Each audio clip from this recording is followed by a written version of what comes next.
Welcome back to Kamikaze Overdrive MMA predictions for Battle on the Bayou. This event will take place on September 17th, live from New Orleans. It's a free event. We'll be able to see it on Spike, I believe. I'm doing predictions for the 4 main card fights along with 3 preliminary fights. And before getting to those predictions, I want to talk about a couple things quickly. Last night at Strikeforce, Barnett versus Haritana, back on the winning track with a 6-2 record. Very happy with that. One of my lone losses was the Luke Rockhold victory over Jacare Souza, becoming the new middleweight champ. I'm going to talk about that in Kamikaze Countdown, along with a couple other things. And that was a good event. We kicked off the prediction race last night. There's a graphic to give you an update and to see the standings. I haven't got the official update totally, but I think I'm in good shape with 6 wins. I didn't see anybody else getting as many as 6, so I won't know until I get the final message email, but so far so good. And finally, before advancing, if you check out the video info box, you can see a link to Sports Interaction. You click on it, you'll get a deposit bonus of, I believe, 100%. I think that's how it works.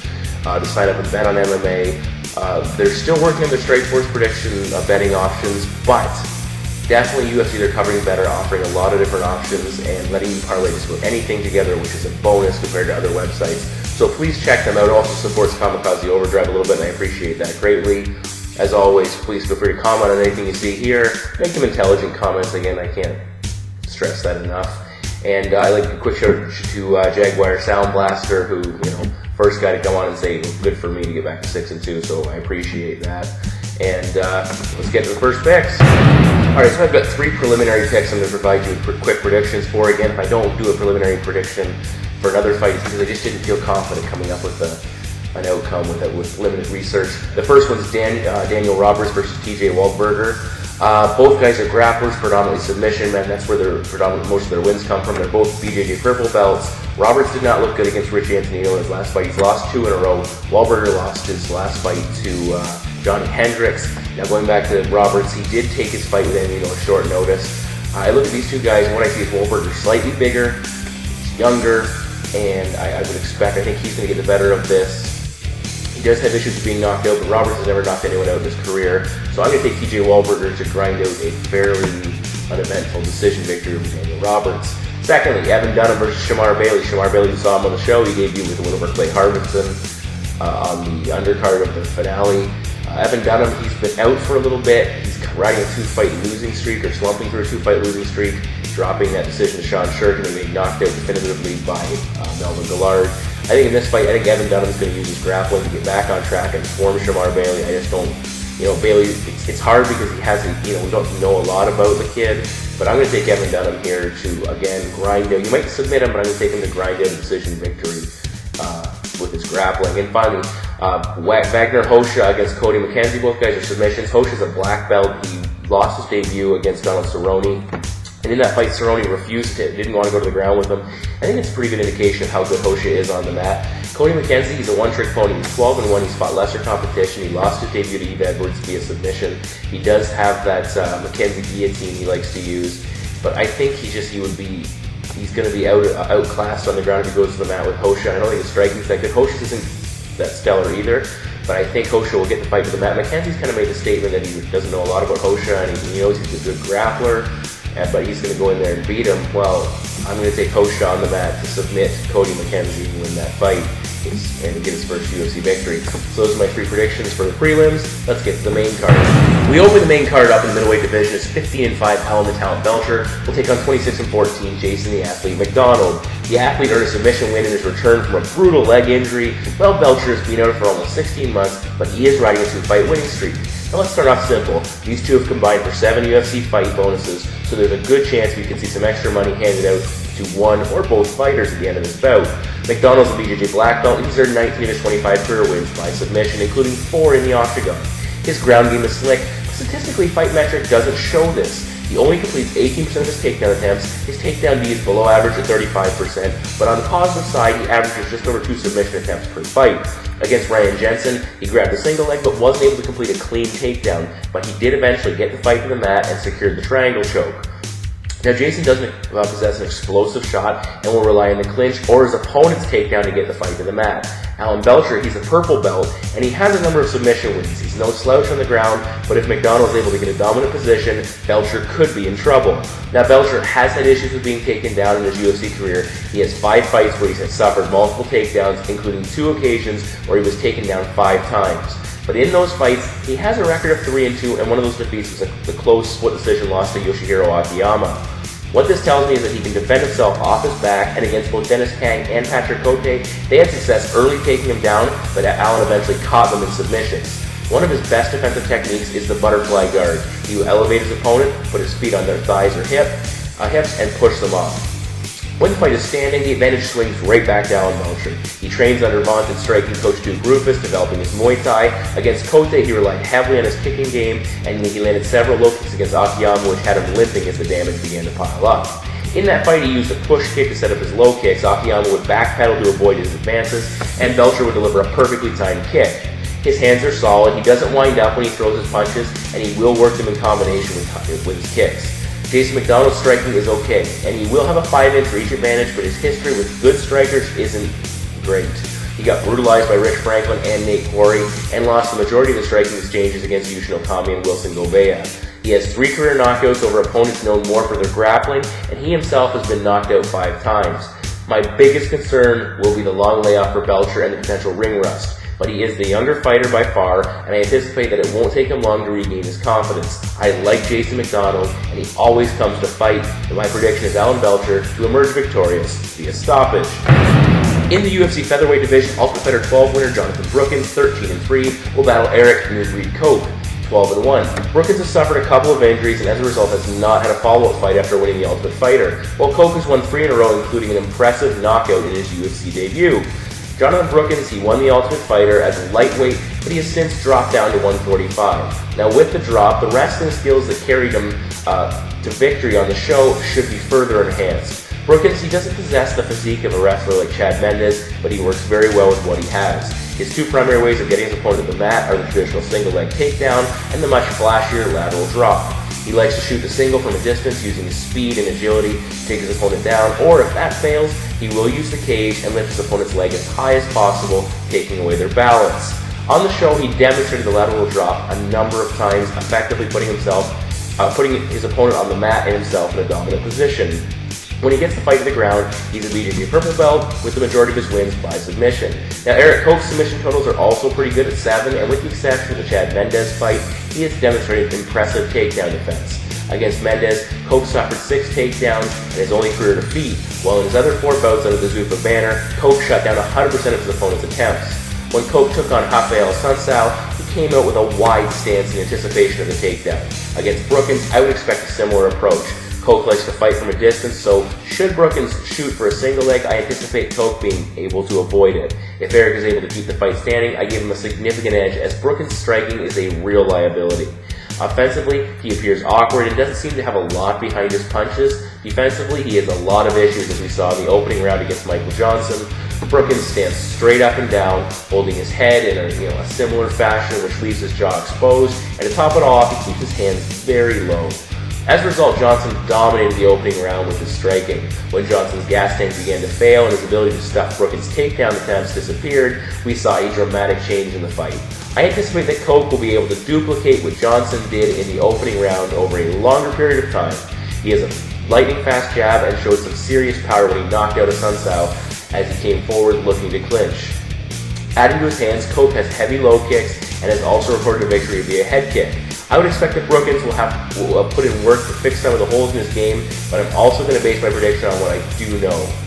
Koch has scored knockouts in the last 2 fights, which indicates a growing confidence in his hands. Brookins showed a solid chin against Johnson, but I anticipate that he will take more punishment in this bout, so I've got Eric Koch to defeat Jonathan Brookins by stoppage. In the co-main event of the evening, we are in the middleweight division. Ultimate Fighter winner 12-1 Court Crusher McGee will take on 10-1 Dong Yi the Ox Yang. McGee has won 7 in a row, including his first 2 UFC bouts, while Yang has earned a win in his last fight after dropping his Octagon debut.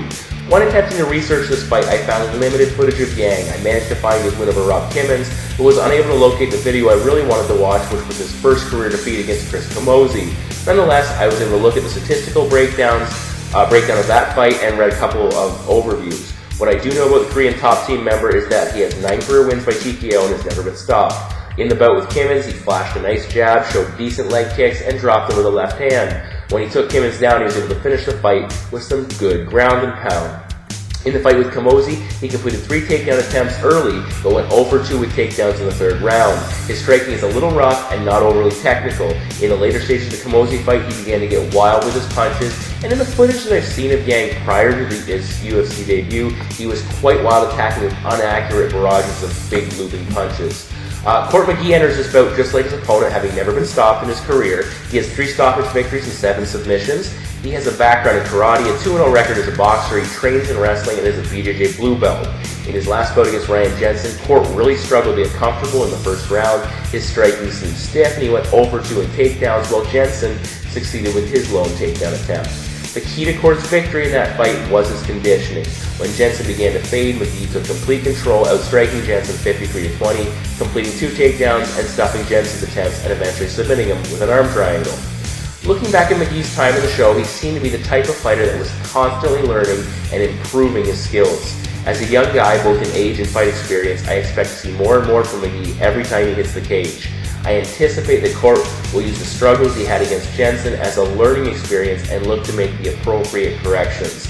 Looking at Yang's fight history, he's only been into the 3rd round on 2 occasions, while Court has been to the 3rd stanza 7 times. So I'm leaning towards McGee when it comes to a cardio advantage. Court is also going to have a 3-inch reach advantage, which should help him to keep some distance between himself and the Ox. The key to this fight will be takedown defense. Whoever is able to control the grappling aspect of this matchup should emerge victorious. Yang's best chance of winning this fight will be early. He will need to control McGee in the clinch and beat him up on the mat. If Yang is unable to control Court when he is fresh, it will become even harder if his endurance does in fact fail. Now, it's hard to make a confident prediction with limited information on one of the fighters, so I'm going to stick with what I do know. Look for Court McGee to endure the early storm and use his grappling to dictate the pace of the fight. So I have Court McGee to defeat Dong Yi Yang by decision. In the main event of the evening, UFC welterweights Jake Shields 26-5-1 and 25-5 Jake Juggernaut Ellenberger will battle it out. Shields is coming off his title fight defeat against GSP, while Ellenberger is riding a 4-fight winning streak. Now, there are some things that supersede sports, and unfortunately, prior to this matchup, Jack Shields, Jake's father, passed away. Now, because Jake opted not to withdraw from this fight, we have to consider the impact this will have on his performance. One of 2 things could happen. Shields could enter the cage emotionally drained and unfocused, or he could be motivated and rise to the occasion. Personally, I believe it will be the latter, but will it be enough to overcome his opponent? Now I expect Jake Ellenberger will be looking to enhance his position within the division with a win over an upper echelon welterweight. Ellenberger's best 2 assets are his wrestling and his knockout power. Statistically, Ellenberger has impressive numbers, completing 3 of every 4 takedowns while defending almost 90% of his opponent's attempts. His other asset was showcased when he knocked out Sean Pearson, rocking with the left and finishing him off with the right. Ellenberger has 16 career knockouts, which include 3 over his 5-fight UFC career. For Shields, you have to go back almost 11 years for his lone knockout defeat, and he is quietly putting together a reputation for having a solid chin. He has been in the cage with several heavy-handed opponents, including Paul Daly, Robbie Lawler, and most recently Dan Henderson, who landed his dreaded H-bomb, which staggered Jake but failed to put him away. Shields' striking is a little stiff. He looked okay against GSP, but keep in mind that was a one-eyed champ. What Shields lacks in striking technique, he makes up for with his ground game. His American Jiu-Jitsu has resulted in 10 submission victories, along with a number of dominating performances on the mat, which resulted in decision wins, including one over the aforementioned Dan Henderson. This fight stacks up similar to Ellenberger's second last bout, where he defeated Carlos Eduardo Rocha. Ellenberger was the superior striker, but needed to be cautious when going to the mat, and it didn't take long to see why, as Rocha's BJJ gave him all kinds of problems. Jake completed a couple of early takedowns, but Rocha was able to sweep and really outclassed Ellenberger on the ground. In the end, Ellenberger won a split decision primarily because of his striking. Going back further, Ellenberger also had issues with Mike Pyle's ground game. Pyle was able to neutralize Jake with his guard, continually threatening with submissions until Ellenberger's hands bailed him out yet again. Ellenberger is a solid wrestler, but he's only a BJJ blue belt, and this showed up against both Pyle and Rocha. Shields' ground game is at another level, especially his jiu-jitsu. So much so that GSP's game plan was to keep the fight standing at all costs. Few fighters have found success against Jake on the ground. Jason Miller held his own, but when it comes right down to it, Ellenberger will be wise to avoid the ground. As I said, Shield striking is not great, but it could be just good enough to keep the fight close when it's standing and isn't on the mat. Shields doesn't have an explosive shot, but if he's able to overcome Ellenberger's solid takedown D, he will be in control. Ellenberger will provide a tough test for the former Strikeforce champ, and my prediction is an emotionally invested Jake Shields to grind a decision victory over Jake Ellenberger. Alright, so Kamikaze Countdown, 3 things on my mind. The first one's Luke Rockhold. His win was significant last night defeating Jacare, but you have to think Dana White is licking his lips, as now the middleweight division, when they bring in Strikeforce fighters over, and of course they've already started, they just brought Kung Lee over to fight Vitor Belfort, but now you have Jacare, obviously a known commodity, Tim Kennedy is a rising superstar, and now Luke Rockhold looked very good, very entertaining, and that's going to be a huge up for them. When Anderson Silva does retire, Rockhold's going to be another one of these guys that goes into the division and really makes things exciting and fun to watch. Secondly, Fedor Emelianenko. I read some of the boards, especially over at ShareDog, where they were talking about how bad is Fedor now that he got beat by Antonio Silva. I think Fedor's biggest issue is he has no game plan, it seems. He comes into fights looking to just win the fight by swinging wildly and not really doing anything overly technical or overly, like an intelligent fighter. Cormier looks so composed. The only thing I'd like to see him do is back right off when he had Silva rocked, and don't let him lay there and kick him in the legs. That does nothing. It does run the clock a little bit, but Cormier had him in trouble, and don't let him up. We saw what happened when Silva gets his second round of fights. He seems to mount a comeback. Did against Fedor, did against Kyle. Cormier looked fantastic, and I really look forward to seeing him fight against Josh Barnett at the finals. And finally, Alistair Overeem quickly. Overeem, I had said that he would be guaranteed a shot at the title, but he's not actually obviously fighting for the title. And in this situation, but it turns out that he actually was given a title shot and didn't opt to take it, not wanting to spend so much time between fights. So I was kind of right. We'll take it for what it is. Kamikaze Countdown. Thank you. So those are my predictions for UFC Battle on the Bayou, which will take place this coming weekend. Hopefully I can keep my good record going. As I said, 6-2 at Strikeforce. Hopefully I can maintain a position in the YouTube prediction race. Should be interesting. Again, we're racing for 200 wins, 6 in the first show. Let's keep it going here. 7 predictions. We'll see what we come up with. And before moving on, make sure you check out the info box at the bottom, Sports Interaction. Click on that link. You get a sign-up bonus of 100% of whatever you put in. It supports Kamikaze Overdrive, which I greatly appreciate. And I've also added a few new overlays to my video. I have included my best upset predictions, which Daniel Cormier will be part of, probably not this video, but definitely the next video, maybe Pat Healy over Maximo Blanco as well. My best shows, the shows I've been the best on, I added there, and of course the standings for the preliminary races, or for the prediction races. So again, thank you for watching Kamikaze Overdrive MMA predictions for UFC Battle on the Bayou. I look forward to all your comments, questions, and intelligent dialogue. If you don't agree with me, by all means, tell me, but don't be an idiot about it. Let's talk. We're reasonable people. Take care. I'm out of here. I'll see you again soon.